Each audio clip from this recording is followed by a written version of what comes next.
জীবনটা যেমন ভালোবাসতেন, নবী করিম সাল্লাল্লাহু আলাইহি সাল্লামের ইন্তেকালের পরেও তেমন ভালোবাসতেন। নবী করিম সাল্লাল্লাহু আলাইহি সাল্লাম খন্দকের যুদ্ধে যখন ক্ষুধার্ত অবস্থায় পেরেশানিতে ছিলেন, এই খন্দকের যুদ্ধে এমন একটা অবস্থা হয়ে গেল, রাসূল করিম সাল্লাল্লাহু আলাইহি সাল্লাম পাথর বেঁধেছিলেন পেটেতে। হযরত জাবের রাদিয়াল্লাহু তাআলা লক্ষ্য করলেন এই দুঃখটা, বাড়িতে গিয়ে বললেন, রে বিবি, আখির জামানার নবী জনাবে মুহাম্মদ রাসূলুল্লাহ সাল্লাল্লাহু আলাইহি সাল্লাম ক্ষুধার জ্বালায় পেটেতে পাথর বেঁধেছেন, আমার বাড়িতে কোনো খাবার রয়েছে? ডাক দিয়ে বলেন, রে বিবি বলেন, হুজুর আমার বাড়িতে মাত্র একটা ছাগল রয়েছে এবং সামান্য কিছু গম রয়েছে, এছাড়া তো আর কিছুই নাই। এবার দৌড়ে হযরত জাবের রাদিয়াল্লাহু তাআলা আনহু রাসূল করিম সাল্লাল্লাহু আলাইহি সাল্লামের যুদ্ধের ময়দানে ডাক দিয়ে বললেন, ইয়া রাসূলুল্লাহ, ইয়া হাবিবাল্লাহ, আমি আপনাকে দাওয়াত দিয়েছি, আপনি দাওয়াতটা কবুল করুন। বলেন সুবহানাল্লাহ। নবী করিম সাল্লাল্লাহু আলাইহি সাল্লাম ডাক দিয়ে বললেন, আমার সাহাবীরা প্রায় ১৫০০ সাহাবা ছিল, কম বেশি হতে পারে, হাজারের চেয়ে বেশি সাহাবা ছিল। সমস্ত সাহাবা শুনলেন হযরত জাবের রাদিয়াল্লাহু তাআলা দাওয়াত দিয়েছেন।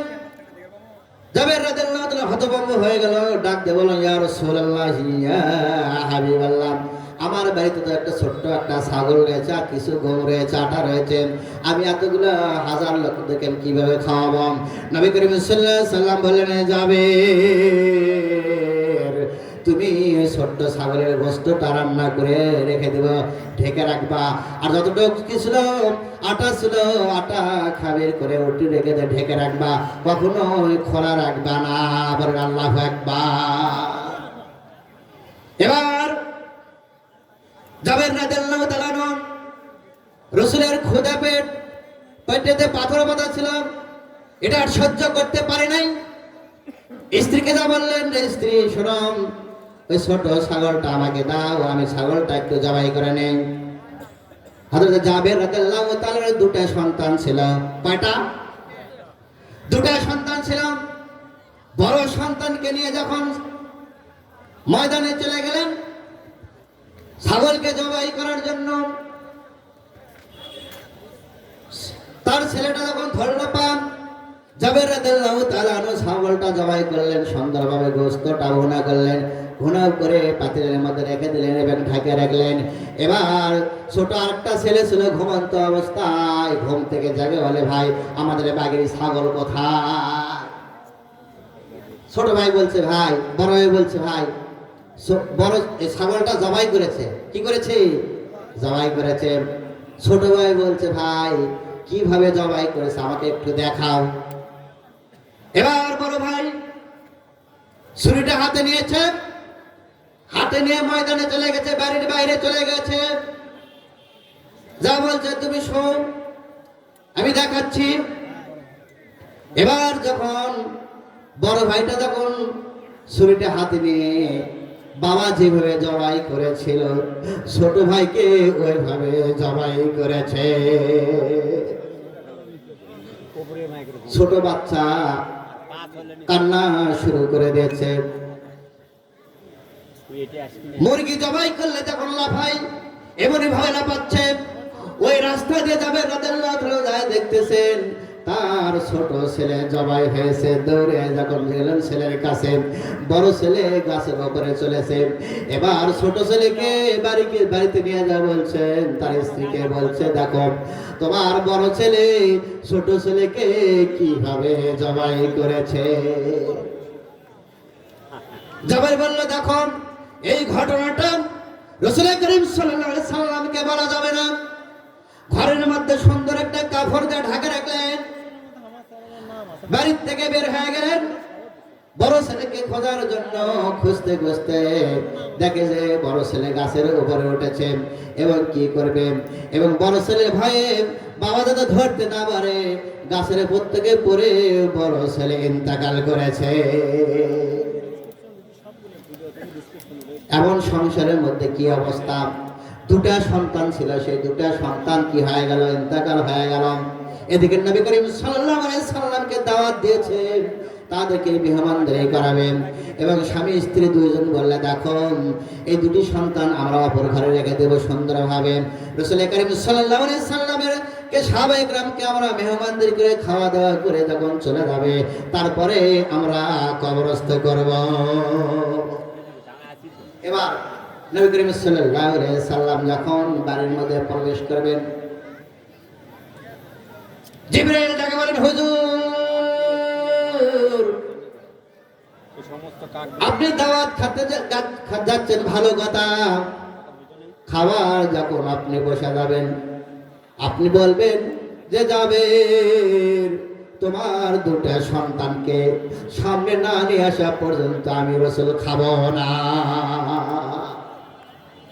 নবী করিম সাল্লাল্লাহু আলাইহি সাল্লাম পরে হাজার সাহাবাদেরকে নিয়ে বসে গেলেন, খাবার পরিবেশন করলেন। নবী করিম সাল্লাল্লাহু আলাইহি সাল্লাম জাবেরকে বলেন, জাবের তোমার দুটো সন্তানকে ডেকে নিয়ে এসো। এবার জাবের রাদিয়াল্লাহু তাআলা কথা বলছে না, বুকে বড় ব্যথা, দুটো সন্তান দুনিয়ার থেকে চিরে বিদায় হয়ে গেছে। কেমনি করে বলে যে আমার দুটো সন্তান শহীদ হয়েছে, দুটো সন্তান ইন্তেকাল হয়েছে, মারা গেছে, মুখ দিয়ে কোনো কথা নেই। নবী করিম সাল্লাল্লাহু আলাইহি সাল্লাম, হে জাবের তোমার সন্তানকে না নিয়ে আসা পর্যন্ত আমি রাসূল খাবো না। দু চোখের পানি ছেড়ে দিলেন জাবের রাদিয়াল্লাহু তাআলা। ডাকতে বলেন, ইয়া রাসূলুল্লাহ, ইয়া হাবিবাল্লাহ, আমার দুটি সন্তান জমিনের মধ্যে নাই। সমস্ত ঘটনা বললেন। ইয়া রাসূলুল্লাহ, দুটি সন্তান ইন্তেকাল করেছে। নবী করিম সাল্লাল্লাহু আলাইহি সাল্লাম সঙ্গে সঙ্গে খানা বন্ধ করে দিলেন, পাশে ঘরের রুমে চলে গেলেন। ডাক্তারদের যা দেখলেন দুটি সন্তান কবুতরের মতো শুয়ে রয়েছে। নবী করিম সাল্লাল্লাহু আলাইহি সাল্লাম ইশারা করলেন, আল্লাহর হুকুমে আল্লাহর তরফ থেকে দুটি সন্তান জীবিত হয়ে গেছে। বলেন সুবহানাল্লাহ, আল্লাহু আকবার, আল্লাহু আকবার। ভালোবাসা কার? রাসূলের মহব্বত আর ভালোবাসার জন্য দাওয়াত দিয়েছিল কাকে? রাসূলকে দাওয়াত দিয়েছিলাম।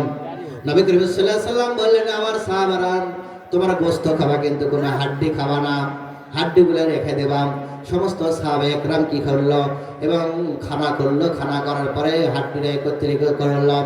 নবী করিম সাল্লাল্লাহু আলাইহি সাল্লামের নিকট হাড্ডি একত্রিত করে নবী সাল্লাল্লাহু ইশারা করলেন, সঙ্গে সঙ্গে ওই হাড্ডির থেকে পুরা ছাগল জীবিত হয়ে গেল। আল্লাহু আকবার।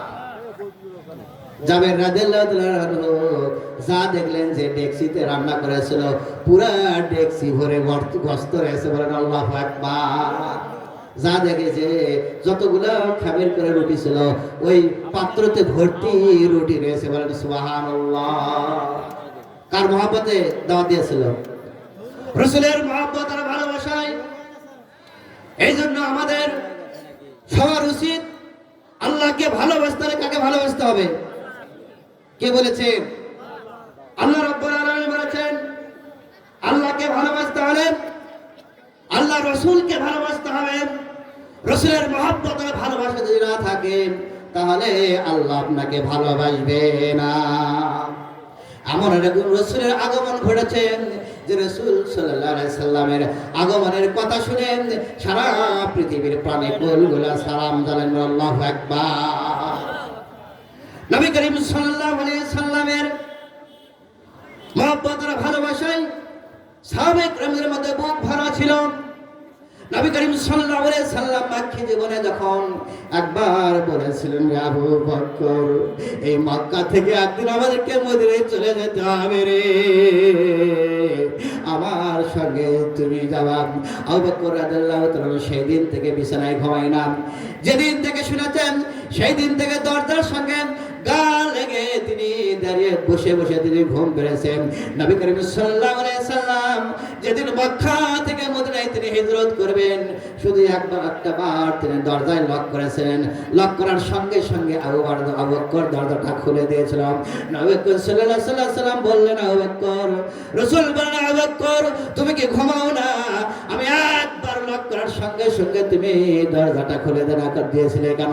আবু বকর বললেন, ইয়া রাসূলুল্লাহ, ইয়া হাবিবাল্লাহ, আপনি যেদিন থেকে শুনেছেন আবু বকর আমার সঙ্গে মদিনায় হিজরত করতে হবে, আমি আবু বকর সেই দিন থেকে আমি ঘুমাই না। কি ইত্তেবা ছিল সাহাবায়ে কিরামদের, কি মহব্বত ছিল সাহাবায়ে কিরামদের। নবী করিম সাল্লাল্লাহু আলাইহি সাল্লামের মহব্বত আর ভালোবাসায় সাহাবায়ে কিরামটা জীবনটাকে উজাড় করে দিয়েছেন। নবী করিম সাল্লাল্লাহু আলাইহি সাল্লামের মহব্বত আর ভালোবাসায় নিজের জীবনের তাজা রক্তটা দিয়েছে সাহাবায়ে কিরাম। উহুদের ময়দানে যখন মদিনার বাসীদের মধ্যে যখন গুজব ছড়ালো, কাফের মুশরিক যখন গুজব ছড়ালো উহুদের ময়দানে যে মুহাম্মদ কে আমরা কতল করেছি, ইহুদি নাসারা গুজব ছড়ালো উহুদের ময়দানে। এমন সময় যখন হানজালা রাদিয়াল্লাহু তাআলা নতুন বাসর রাতে শয্যায় ছিলেন, একজন ব্যক্তি বলছে, রে তোমরা আর ঘুমায়ো না, মুহাম্মদ উহুদের ময়দানে শহীদ হয়েছেন। এই কথা শোনার সঙ্গে সঙ্গে হযরত হানজালা রাদিয়াল্লাহু তাআলা ফরজ গোসল কিন্তু করে নাই, ওই মুহূর্তে যুদ্ধের ময়দানে ঝাঁপিয়ে পড়েছিল। কি পড়ে নাই যে আমার রাসূল শহীদ হবে আর আমি ঘুমে থাকবো, এটা হতে পারে না। জীবনের সমস্ত তাজা রক্ত উহুদের ময়দানে কি দিয়েছেন? ঢালিয়ে দিয়েছেন শুধু রাসূলের মহব্বতের জন্য, ইসলামী স্টেট কায়েম করার জন্য। আল্লাহু আকবার, আল্লাহ ইলাহা ইল্লাল্লাহ, লা ইলাহা ইল্লাল্লাহ, জিকির করেন লা ইলাহা ইল্লাল্লাহ।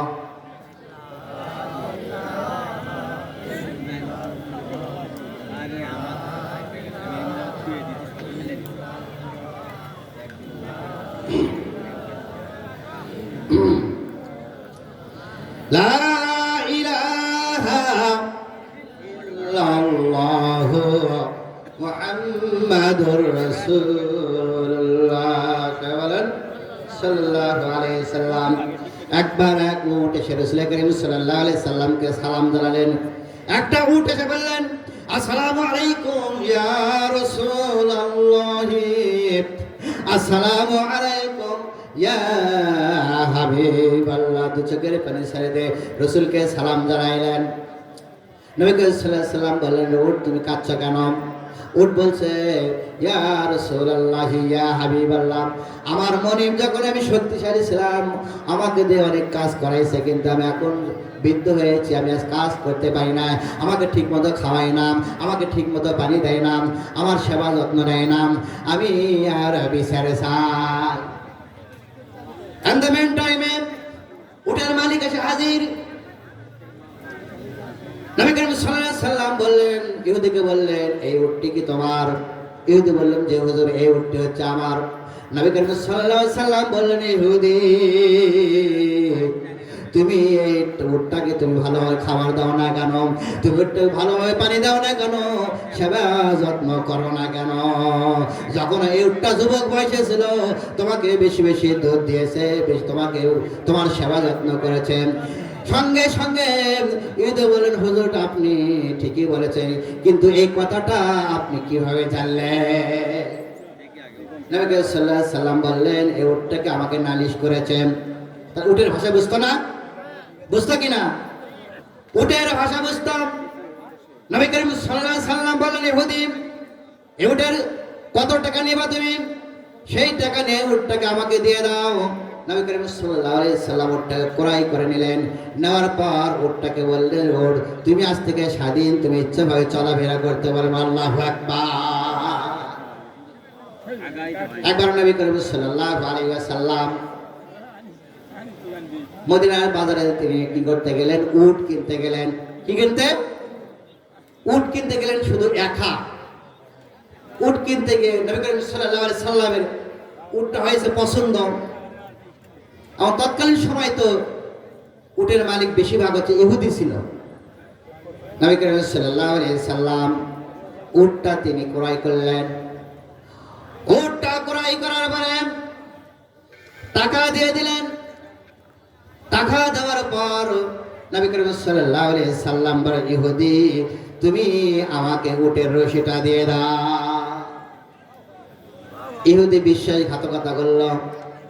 ইহুদি বলছে, হুজুর আমাকে কই আপনি টাকা দিয়েছেন? কি কথা বড় বাটপার! এমন লোক আছে না আমাদের সমাজের মধ্যে, ওয়াদা খিলাফ করে না? নবী করিম সাল্লাল্লাহু আলাইহি ওয়াসাল্লাম হতভম্ব হয়ে গেল। কি আশ্চর্য! তোমাকে এই মুহূর্তে টাকা দিলাম, তুমি পকেটে টাকা রাখলে, এখন আমাকে উটটা বুঝে দিবে, তুমি বলছো আমাকে টাকা দাও নাই। এই জন্য ক্রয় বিক্রয় করতে গেলে কি আমরা কি সাক্ষী নিয়ে যাই? বাজারে গরু ছাগল বিক্রি করতে কি সাক্ষী নিয়ে যাই? সাক্ষী নিয়ে যাই না। নবী করিম সাল্লাল্লাহু আলাইহি ওয়াসাল্লাম হতভম্ব হয়ে গেল। কি আশ্চর্য! এমন সময় একজন সাহাবা খুযাইমা রাদিয়াল্লাহু তাআলা আনহু হাসা হাজির। হযরত খুযাইমা রাদিয়াল্লাহু তাআলা এসে বললেন, ইয়া রাসূলুল্লাহ, ইয়া হাবিবাল্লাহ, আপনাকে চেহারা যেন উস্কো উস্কো দেখতেছি, আপনি মনে হয় টেনশনের মধ্যে রয়েছেন। নবী করিম সাল্লাল্লাহু আলাইহি সাল্লাম বললেন, রে সাহাবা, আমি ইহুদির নিকট থেকে আমি কি করেছি? উটটা আমি ক্রয় করেছি, আমি তাকে টাকা দিয়েছি। এখন উটটা আমাকে বুঝিয়ে দেওয়ার কথা, কিন্তু ইহুদি বলছে তুমি আমাকে টাকা দাও না। এবার ইহুদি বলছে যে হুজুর আপনি যে টাকা দিয়েছেন তার সাক্ষী কোথায়? তো নবী সাল্লাল্লাহু আলাইহি সাল্লাম তো টাকা দিয়েছে, শুধু একাই দিয়েছে, কোনো সাক্ষী নাই। এবার খুযাইমা রাদিয়াল্লাহু তাআলা আনহু নবী করিম সাল্লাল্লাহু আলাইহি সাল্লামের ঘটনা শুনে বলে, ইয়া রাসূলুল্লাহ, ইয়া হাবিবাল্লাহ, আমি নির্দ্বিধায় বলতে পারি, ইয়া রাসূলুল্লাহ, আমি খুযাইমা সাক্ষী দেব যে আপনি টাকা দিয়েছেন। বলে আল্লাহু আকবার। নবী করিম সাল্লাল্লাহু আলাইহি সাল্লাম বললেন, তুমি সাক্ষী দেবে? তুমি তো আমার নিকট ছিলে না? কি ছিল? ছিল। আমি যখন ইহুদিকে টাকা দিয়েছি তখন তো তুমি আমার নিকটে তুমি ছিলে না, তুমি কিভাবে সাক্ষী দেবা? খুযাইমা রাদিয়াল্লাহু তাআলা আনহু ডাকতে বলে, ইয়া রাসূলুল্লাহ, ইয়া হাবিবাল্লাহ, আল্লাহর পক্ষ থেকে যখন আপনার নিকটে কোরআন নাযিল হয় ওই সময় কি কোনো সাক্ষী ছিল? কি বলে সাক্ষী ছিল? সাক্ষী ছিল। কোরআন যখন নাযিল হয় জিবরাইলের মাধ্যমে নবী করিম সাল্লাল্লাহু আলাইহি সাল্লামকে আল্লাহ পাক কোরআনুল কারীম উপহার দিয়েছে নির্দিষ্ট স্থানে নির্দিষ্ট জায়গায় আয়াতে কারিমায়, কিন্তু সেই জায়গায় তো কোনো সাক্ষী নাই। ইয়া রাসূলুল্লাহ, কোরআনুল কারীম যদি আল্লাহর পক্ষ থেকে নাযিল হয়ে আমরা যদি বিনা সাক্ষী যদি আমরা কি করি সাক্ষী দেই আরে আল্লাহ তাআলার কিতাব, তাহলে আপনি কখনোই মিথ্যা বলতে পারেন না। বলেন আল্লাহু আকবার। কি রাসূল মিথ্যা বলতে পারে? কথা বলেন না, মিথ্যা বলতে পারে? নবী করিম সাল্লাল্লাহু আলাইহি সাল্লামের জীবনে কোন মিথ্যা কথা বলেন নাই, কিন্তু আজকে আমরা ব্যবসা করতে গেলে মিথ্যা বলি কিনা? হুজুর মিথ্যা না বললে তো ব্যবসা ভালো হয় না। কি বলেন? ব্যবসার মধ্যে মিথ্যা বলতে গেলে আপনার ব্যবসাটা হালাল হলো না হারাম হলো? তাহলে আপনি যে অবস্থা থাকেন না কেন, মিথ্যা বলা মহাপাপ। রাসূল করিম সাল্লাল্লাহু আলাইহি সাল্লাম কখনো জীবনে মিথ্যা কথা বলেন নাই, তাহলে তার উম্মতরা কি মিথ্যা বলতে পারে? কি আমরা মিথ্যা বলবো? মিথ্যা বলবো? বলি ইনশাআল্লাহ মিথ্যা বলবো। আল্লাহ তাআলা আমাকে যেন তৌফিক দান করেন সত্য বলার। বলেন আমিন। আমার বন্ধুগণ, নবী করিম সাল্লাল্লাহু আলাইহি সাল্লামকে সমস্ত প্রাণী কুলগুলো ভালোবাসতাম। নবী করিম সাল্লাল্লাহু আলাইহি সাল্লাম যখন রাস্তা দিয়ে হেঁটে যেতেন রাস্তার পাশে পাথরগুলা সালাম জানাইতো, আসসালামু আলাইকুম ইয়া রাসূলুল্লাহ, আসসালামু আলাইকুম ইয়া হাবিবাল্লাহ। কি বিশ্বাস হয়? পাথর সালাম জানে বিশ্বাস হয়? নবী করিম সাল্লাল্লাহু আলাইহি সাল্লাম একবার উহুদের পাহাড়ের উপর উঠল। কোন পাহাড়?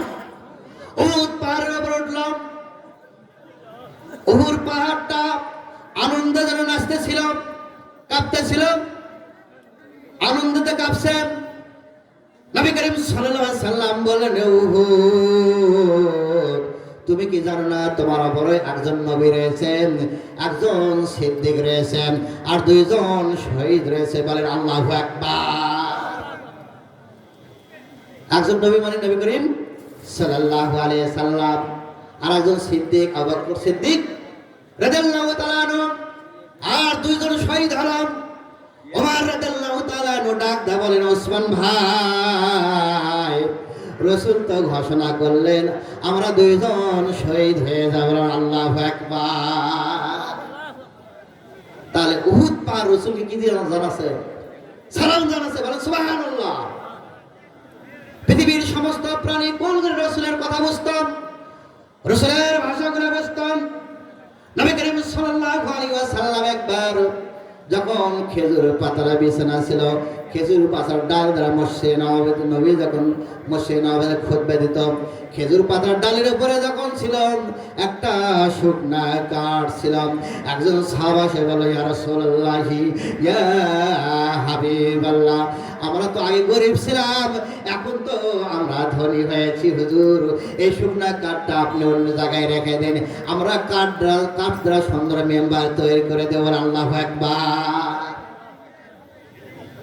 সাহাবা একরাম সুন্দর করে কাঠ বেনে মেম্বার তৈরি করে দিলেন। মসজিদের এক কোণে ওই শুকনা কাঠটা রেখে দিলেন, জমা দিলেন। নবী করিম সাল্লাল্লাহু আলাইহি ওয়াসাল্লাম সাহাবা একরামদেরকে না খুতবা দিচ্ছেন। নবী করিম সাল্লাল্লাহু আলাইহি ওয়াসাল্লাম খুতবা দেওয়ার ফাঁকে যখন ছোট বাচ্চা যেমন কান্নাকাটি করে, একটা কান্নার আওয়াজ বের হয়ে আসতেছে, সাহাবা একরাম বলে, ইয়া রাসূলুল্লাহি ইয়া হাবিবাল্লাহ, মসজিদে নববীতে মানুষের কান্নার মতো আওয়াজ কোথায় থেকে চলে আসে? নবী করিম সাল্লাল্লাহু আলাইহি ওয়াসাল্লাম বলে, আমার সাহাবারা, ওই যে মসজিদের কোনায় একটা শুকনার কাঠ রয়েছে, ওই শুকনা কাঠ থেকে কান্নার আওয়াজ আসছে। বলেন আল্লাহু আকবার। নবী করিম সাল্লাল্লাহু আলাইহি ওয়াসাল্লাম এবার হাঁটি হাঁটি পা পা করে শুকনা কাঠের নিকট যা বললেন, সুন্দরভাবে হাতটা এভাবে বুলিয়ে দিলেন যে, কাঠ তুমি কান্না করছো কেন? তোর কারণটা কি আমি বুঝলাম না। কাঠের নিকট কাঠের ভেতর থেকে আওয়াজ আসলে মানুষের মতো, ইয়া রাসূলুল্লাহি ইয়া হাবিবাল্লাহ, এতদিন আমার উপরে আপনি বসে থেকে খুতবা দিতেন, আজকে অনেক দূরে আপনার নিকট রয়েছি, আপনার মহব্বত আর ভালোবাসা যত ছিল আমার হৃদয়ের মধ্যে আমি এখন অনুভব করতে পেরেছি। নবী করিম সাল্লাল্লাহু আলাইহি ওয়াসাল্লাম বললেন যে, কাঠ তোমাকে কি আমি গাছ বানিয়ে দেই, তুমি গাছে জমিনের মধ্যে থাকবে, সুন্দর সুন্দর ফল হবে, আমার সাহাবায়ে কেরাম খাবা, এটা করবা না তোমার আবদার কি? গাছের ভিতর থেকে, শুকনা গাছের ভিতর থেকে আওয়াজ আসলো, ইয়া রাসূলুল্লাহি ইয়া হাবিবাল্লাহ, আমার একটা প্রার্থনা, একটা আকুতি, একটা মিনতি, জান্নাতের মধ্যে আমি আপনার নিকটে থাকতে চাই। বলে আল্লাহু আকবার। তাহলে শুকনা কাঠ রাসূলকে ভালোবাসে কিনা? কি ভালোবাসে কিনা? আমার বন্ধুগণ, আমার প্রাণপ্রিয় মুসল্লি ইকরাম, দিনদার ভাইরান, যারা জান্নাতের বাগানের বাহিরে আছেন, সবাই জান্নাতের বাগানে চলে আসুন। এমন একটা জায়গা, যে জায়গায় বসলে কোনো গুনাহ লাগা হয় না। কি গুনাহ লাগা হয়? জান্নাতের বাগানে যতক্ষণ থাকবেন, আল্লাহর রহমতের ফেরেশতা এই জান্নাতের বাগানটাকে সুন্দরভাবে ঘিরে রেখেছেন। বলেন আল্লাহু আকবার। আমার একটা জায়গা নবী করিম সাল্লাল্লাহু আলাইহি সাল্লামের সেই হাদিস থেকে প্রমাণ করা যায়, যখন কোরআন এবং সুন্নাহর আলোচনা হয়, আল্লাহ আল্লাহর রহমতের ফেরেশতারা যখন তাড়াতাড়ি এসে এই সুন্দর প্যান্ডেলটাকে ঘিরে রাখে, ঘিরতে ঘিরতে ঘিরতে ঘিরতে একটা স্তর থেকে প্রথম আসমান থেকে শুরু করে নিয়ে সপ্তম আসমান থেকে শুরু করে নিয়ে আল্লাহর আরশ পর্যন্ত চলে যায়। আল্লাহ রাব্বুল আলামিন ডাক দেয় বলে, ফেরেশতারা তোমাদের এই অবস্থা কেন? ফেরেশতারা ডাকে বলে, ইয়া আল্লাহ, তোমার বান্দারা কোরআন এবং সুন্নাহর আলোচনা শুনেছেন, আমরা সেইভাবে রহমতের ফেরেশতা বেষ্টন করে রেখেছেন। আল্লাহ রাব্বুল আলামিন ডাক দেয় বলে, আমার ফেরেশতারা সেখানে কি আলোচনা হচ্ছে? ফেরেশতারা বলে, হায় আল্লাহ, ওই জায়গায় কোরআন সুন্নাহর আলোচনা হয়। আল্লাহ রাব্বুল আলামিন ডাক দেয় বলে, ফেরেশতারা আমার বান্দারা আমাকে দেখেছে নাকি? ফেরেশতারা ডাক দেয় বলে, আল্লাহ, তারা তো কোনোদিন দেখে নাই। আল্লাহ রাব্বুল আলামিন ডাক দেয় বলে, ফেরেশতারা তারা আমার জান্নাত